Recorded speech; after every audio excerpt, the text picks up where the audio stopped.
इस modern society में, इस कॉम्पिटिटिव वर्ल्ड में, जब बच्चे सारी दुनिया में भाग रहे हैं, घर छोड़ छोड़ करके कमाने के लिए दौड़ रहे हैं, होड़ लगी है। जब कभी बच्चे घर लौट कर आते हैं, पति वापस आता है, घर में एक जश्न का माहौल होता है, खुशियां, संगति, सहभागिता, रात में 3-3, 4-4 बजे तक पकौड़ियां बन रही हैं, बातें चल रही हैं, चाय पी जा रही है। मालूम क्यों? क्योंकि ये परिवार एक साथ मिला है। They are together and they want to celebrate. This is called family reunion. आज मैं आपसे बात करूंगा उत्पत्ति किताब उसके 46वें अध्याय में एक ऐसे ही फैमिली रियूनियन की, जो आज याकूब के बेटे एक साथ मिल रहे हैं। याकूब जो बहुत बुढ़ा और कमजोर हो गया है, अपने खानदान के साथ है, और वो बेटा जो 25 साल पहले शायद मर गया था, उन्हें यही लगता था पता नहीं क्या हुआ, कोई जानवर खा गया, आज मालूम चला है कि जिंदा है। Family super happy, excited, and they are coming together. और हमारी दुआ यह है कि आज ये मिलना, परिवार का एक साथ जुड़ना, एक साथ जमा होना, बिना किसी लालच, बिना किसी शर्त और बिना किसी और कारण के हो, कारण सिर्फ एक हो, मोहब्बत। और मेरी दुआ यह है, जब आप खुदा कलाम सुन रहे हैं, आपके घरों में भी, आपके खानदानों में भी ये फैमिली रियूनियन हो सके। उत्पत्ति की किताब एक ऐसी किताब है जो उन गूढ़ बातों से भरी हुई है, जहां पर परिवार एक साथ मिलकर के, जहां पर खुदा के कलाम के मुताबिक हम किस तरह से आराधना करें, किस तरह से इबादत करें, किस तरह से अपनी जिंदगी को जिएं, यह हमें बताया जाता है। ग्लोरी टू गॉड का यह प्रयास है और असेंबली ऑफ बिलीवर्स चर्च का यह एंडेवर है कि हम इस किताब उत्पत्ति की गहरी बातों को समझ सकें। आज मैं दिल से शुक्रिया करना चाहता हूं सब खादिमों का जिन्होंने दुआएं करी, कलीसिया के जो साथ में खड़े रहे। Thank you very much. हमारे कैमरामैन मिस्टर अलेक्जेंडर का शुक्रिया बहुत बहुत, केनेथ भाई and the entire team that has worked to make this possible, कि हम इस तरह से खुदा के कलाम को सीख सकें और जान सकें। थैंक यू वेरी मच आपके अच्छे कमेंट्स के लिए, आपके उन उत्साहवर्धक बातों के लिए। And we feel privileged to serve you. This is our desire. खुदा आपको और आपके घर को बहुत बरकत दे। उत्पत्ति की किताब और उसका 46वां अध्याय बात करता है किस तरह से यूसुफ जो अब संपन्न हो गया है, यूसुफ जो अब एस्टैब्लिश्ड हो गया है, यूसुफ जो अब एक दर्जे पर है, अपने देश मिस्र से गाड़ियां भेजता है और कहता है कि जाओ, जाके मेरे बाप को, मेरे बाप के पूरे खानदान को यहां मिस्र में ले आओ। कनान में इस समय अकाल है, लोग भूखे मर रहे हैं, उनके पास खाने को नहीं है। But Joseph who has been blessed by God and he is the main reason कि क्यों आज मिस्र में खाने को है। याद है ना आपको फिरौन का वो सपना, वो 7 मोटी गाय और उनके पीछे 7 पतली गाय आई और इन मोटी गायों को खा गई, फिर पतली की पतली रहीं। इसका मतलब 7 साल का बहुत आशीष और बरकतों से और फसल से भरा हुआ सीजन रहेगा, और उसके बाद 7 साल अकाल से। And he prepares in advance for the famine. So because of Joseph and because of his planning and because of all that he has done, आज मिस्र में खाने को है, और ना सिर्फ मिस्र में खाने को है, पर यूसुफ अपने खानदान को भी आज पाल पा रहा है। जिस बाप ने तुम्हें गोदी में खिलाया, जिस बाप ने तुम्हें चलना सिखाया, जिस बाप ने तुम्हारे हर नखरे को उठाया, अब जब वो कमजोर हो गया है, अब जब वो निर्बल हो गया है, तो बेटा तुम्हारी जिम्मेदारी है कि तुम यूसुफ से सीखकर अब उस बाप को प्यार दो। उसका कर्ज तो हम नहीं चुका सकते। जिस माँ ने तुम्हें अपने सीने पर सुलाया, जिस माँ ने तुम्हें 9 महीने अपनी कोख में रखा, जिसने तुम्हें अपना दूध पिलाया, खुद मुसीबत में रही पर तुम्हें हर दिन आराम दिया, you can not repay her, but at least love her, do what is needful, bless her, and I believe God is pleased.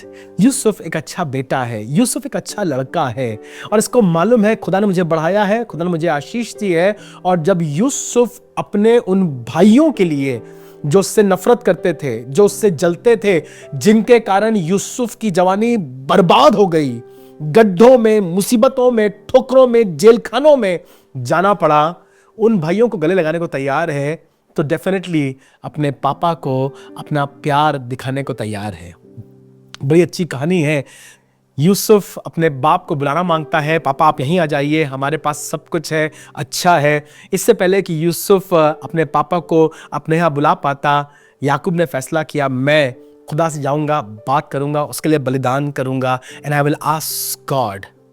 God blesses Jacob. परमेश्वर इज़राइल को आशीष देता है, बरकत देता है और कहता है कि मैंने तेरे बेटे को संभाल के रखा है और मैं तुझसे वायदा कर रहा हूं कि यूसुफ तेरी आंखों पर आखिरी समय में हाथ रखेगा। मतलब ये, जब तू इस जमीन से रहलत करेगा, Joseph will perform your funeral. ये बरकत थी इस बुढ़े बाप के लिए, जिस बेटे का वो 25 साल से रो रो करके, आंसू बहा बहा कर यही कह रहा था, पता नहीं उसे कौन खा गया, पता नहीं उसका क्या हुआ, मेरा बेटा इतना प्यारा था, मर गया है। और उसने सोच लिया था कि अब यूसुफ की कहानी खत्म हो गई है। अचानक 25 साल बाद उसे मालूम चलता है यूसुफ जिंदा है, और ना सिर्फ जिंदा है पर अब एक दर्जे पर है। और जब सारे देश में अकाल है, आफत है, मुसीबत है, यूसुफ के कारण मिस्र में आशीष है, और ना सिर्फ मिस्र में पर बहुत से और लोग बरकत पा रहे हैं।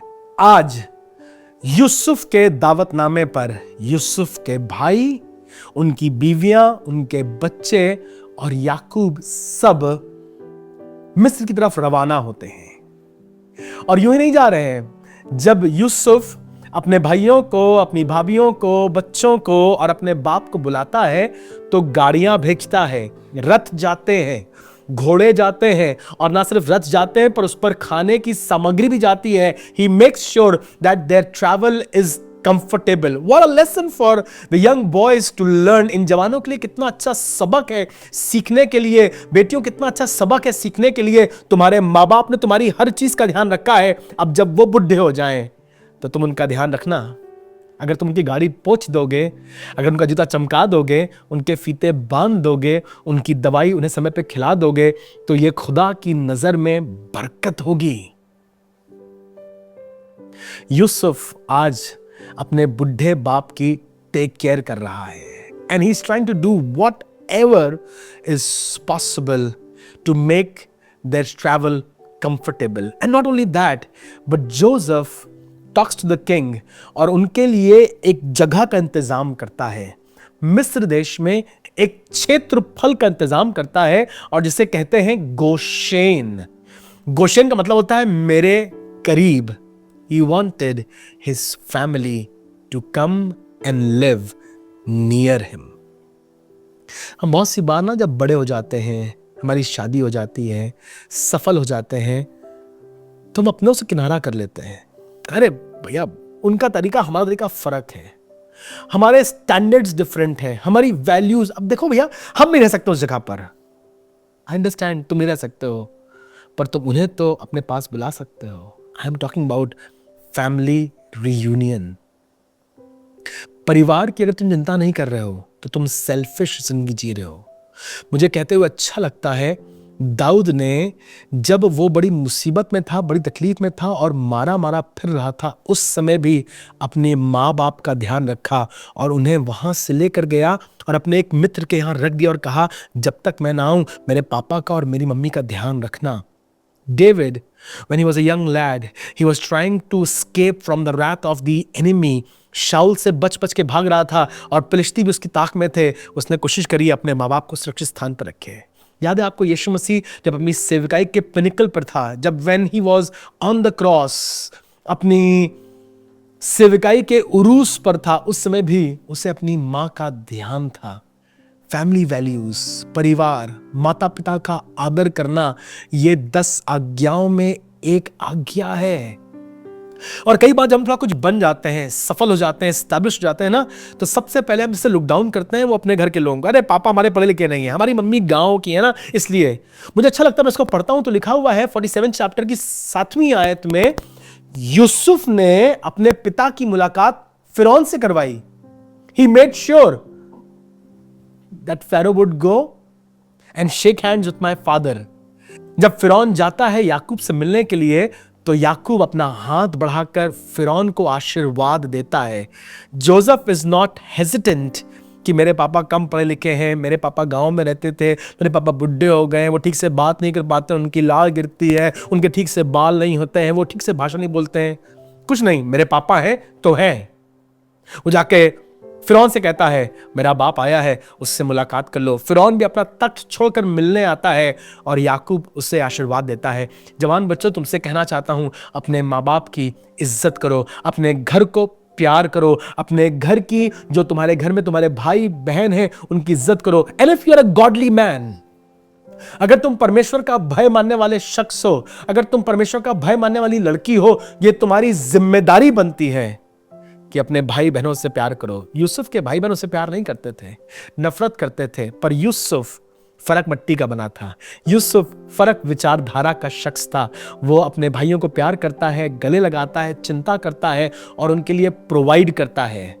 May God bless you and give you the ability so that you can also take care of your brothers. सच बताऊं तो आपको यूसुफ के बहुत से भाइयों के नाम तक याद नहीं होंगे, पर यूसुफ का नाम सारी दुनिया जानती है।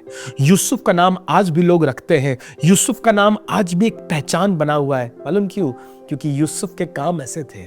जिन लोगों ने यूसुफ को उजाड़ा था, जिन लोगों ने यूसुफ को बाप के बगीचे से उखाड़ा था, यूसुफ आज उन्हीं को गोशेन में लाकर बसा रहा है। बाइबल में लिखा हुआ है, जब वो तुम्हारे साथ बुराई करें तो तुम भलाई करके उनके ऊपर अंगारों का ढेर लगा दो। What I'm talking to you is not Hebrew and Greek. What I'm talking to you is the understanding of the word of God. यीशु मसीह बहुत जोर देता है इस बात पर कि हम आपस में प्रेम और रिश्ते में बंधे रहें। खानदान, परिवार की वैल्यू उसकी नज़र में बहुत है और वो चाहता है, इसीलिए उसने 10 आज्ञाओं में से एक आज्ञा रखी, अपने माता पिता का आदर करना।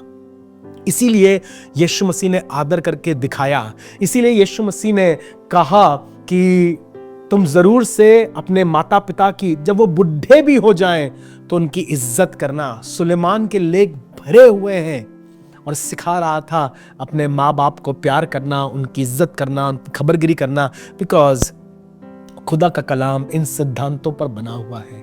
मेरी दुआ यह है आपके घर में खुदा के कलाम की बातें पहला दर्जा पाए और खुदा का कलाम हमारे घर और हमारी जिंदगी में बुनियाद की तरह हो।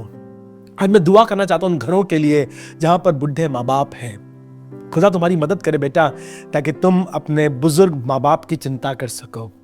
बहन, खुदा तुम्हारी सहायता करे। You have made lot of sacrifices, some more are needed. May God help you and strengthen you, ताकि तुम उस वफादारी के साथ और जिम्मेदारी के साथ काम कर सको।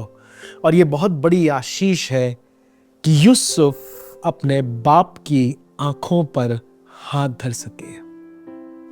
If you are blessed and you are favored, you will have the privilege or of giving funeral to your father. खुदा तुम्हें इस लायक करे कि तुम अपने माँ और बाप के फ्यूनरल में शामिल हो और खुदा का शुक्र करो। खुदा बाप, तूने इन्हें फूलों के समान संभाल करके गड्ढे में उतारा है। मेरी दुआ यह है, जब वो समय आए तो तुम परेशान ना हो, ये ना सोच रहे हो काश मैं उनके लिए कर देता या काश मैं उनके लिए कर देता, पर कह सको मैंने अपना काम पूरा किया है और खुदा ने मेरी मदद करी है। और मैं दुआ कर रहा हूँ उन बुजुर्ग माँ बापों को, may God give you a child, a son, a daughter that would serve you and through your life they can be blessed. अगर आपको आशीष मिली है, आपको बरकत मिली है, तो आप ज़रूर से किसी के साथ इस गॉडकास्ट को बांट सकते हैं, शेयर कर सकते हैं। और हमारी दुआ यह है आपका घर जन्नत हो और खुदा की हुजूरी उसमें हमेशा वास करे। खुदा आपको बरकत दे।